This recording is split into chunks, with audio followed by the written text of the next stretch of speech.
లోకము నన్ను ఆకర్షింపగా, అల్లరితనము నా చుట్టూ చేరగా, ఓటమి నా బ్రతుకును హేళన చేయగా, నీ కృపతో నన్ను బలపరచితివే.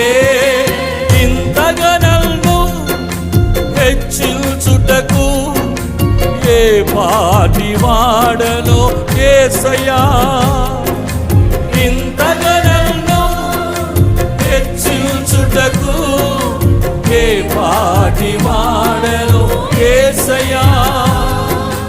నీ కృపకు ఎల్లప్పుడు కృతజ్ఞుడను, నీ కృపకు ఎల్లప్పుడు కృతజ్ఞుడను. పాడదాం. కృపయే కృపయే నేనేమయ్యున్నా